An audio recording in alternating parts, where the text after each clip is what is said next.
Charles, good morning.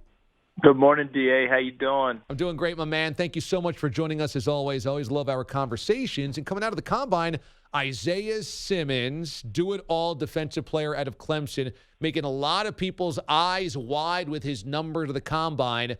What type of player do you project him to be at the next level? Oh, well, look, it's real simple to say, I think he'll be terrific, right? Because we have seen that in his college tape. It's not just his workout that absolutely blew us away. I mean, and it did. Because you're talking about 238 pounds running sub 4.4 and jumping nearly 42 inches in the air and 11 plus in the broad. I mean, that's just crazy, right? So we know that the athletic ability is off the charts. We know all those things. But we've also seen on tape that he has the ability to play in multiple positions and play at a really high level. I always come back to this, though, DA.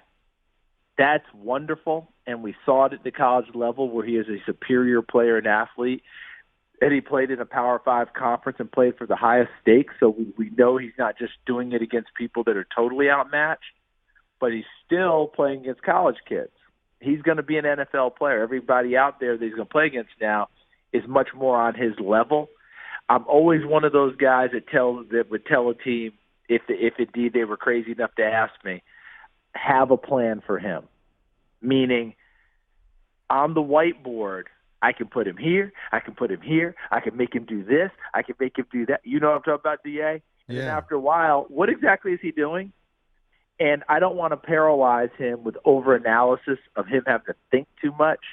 I want to have a plan for him early and then develop it into maybe a bigger plan down the road, but know what you want from him early to get him comfortable, and then you can expand his game.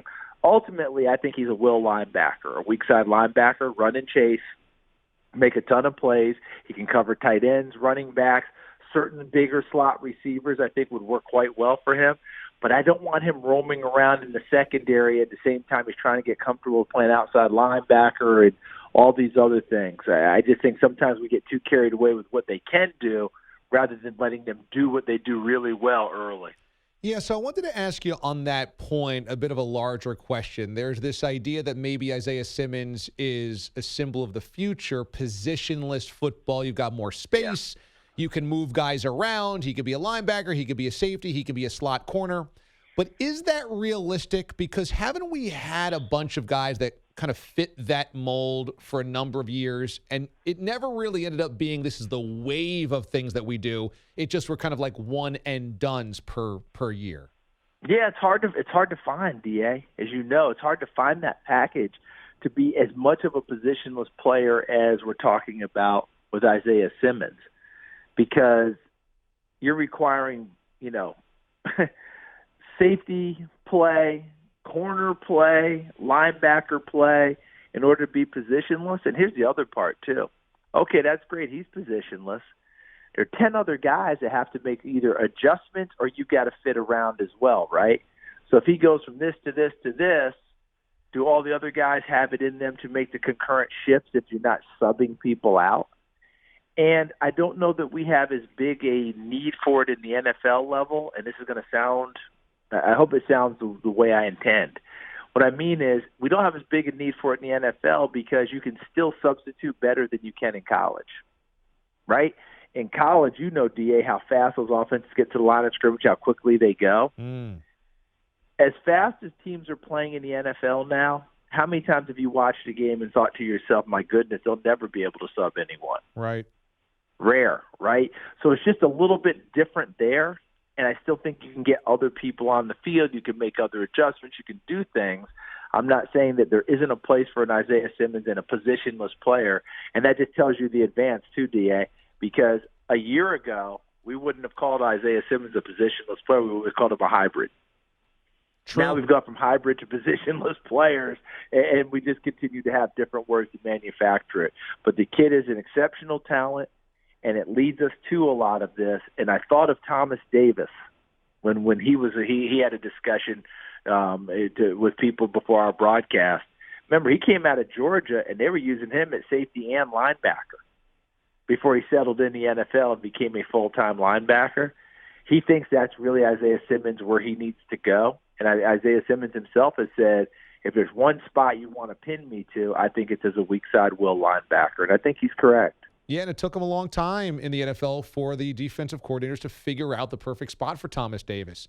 Charles Davis joins us here on the show. What'd you think about the applause, the excitement surrounding the big guys that ran really fast? Because, you had Becton, who ended up running, I think, a 5.10, 40. 5.1, yeah. 5.1. 364 or whatever it was. 364, he's 6'7". You had Tristan Wirths as well, who had a 40-yard dash under 5.485, and he's an offensive lineman. That was the fastest ever by an offensive lineman, over 300 pounds, I believe. What do you think about those? Because we don't normally need offensive linemen to be running very fast. Yeah, I would agree with that.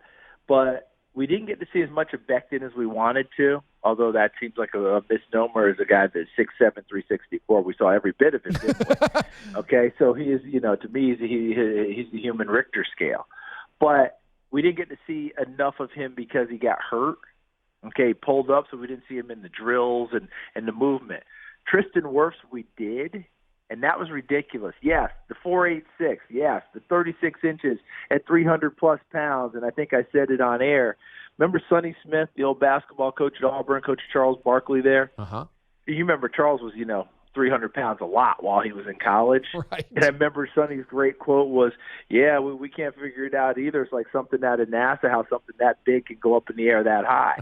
So that's what I was thinking when I was watching these guys do what they were doing. But when you watched Wirths in the field drills and you saw the foot movement and you saw, how he's able to, move his body so well, he's very fluid in all the things he does.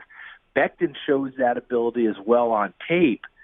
That's when you really get excited, because the other stuff actually confirms what you saw on tape, but probably at a higher level, DA. Because let's be frank about the whole thing. When a man's 320 pounds and he toes the line to run a 40, and the time comes back 4.86, did anyone see that coming? No. How could you? It's impossible to see, right?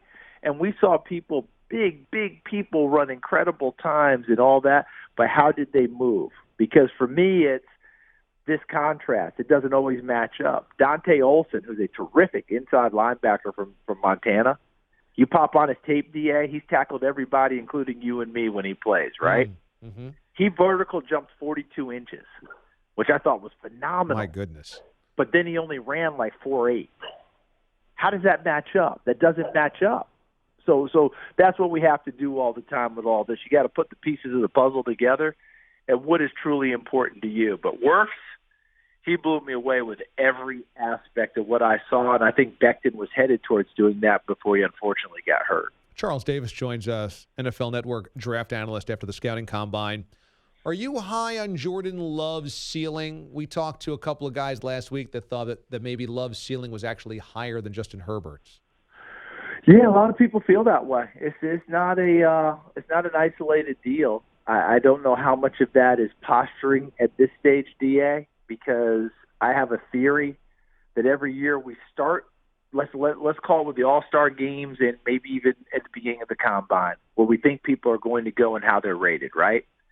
Then we get done with the combine, and here we are, March 2nd, and the draft isn't until the end of April. So there's a lot of time left, right? So at a certain point, we're going to get tired of talking about Mekhi Becton and Tristan Wirths and Tua and Joe Burrow, and we're going to look for the contenders, aren't we?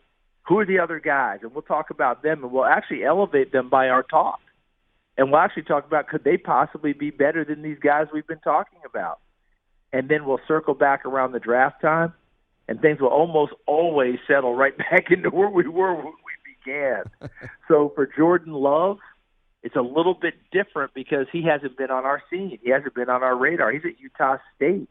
Are you up watching Mountain West games on Saturday nights? I am a college football degenerate, but rarely do I catch multiple Mountain West games, yeah. Right? So that's where things, the Pac-12 complains all the time, but the Pac-12 is usually on ESPN late at night. You know what I mean? That sort of a deal, so people might catch them.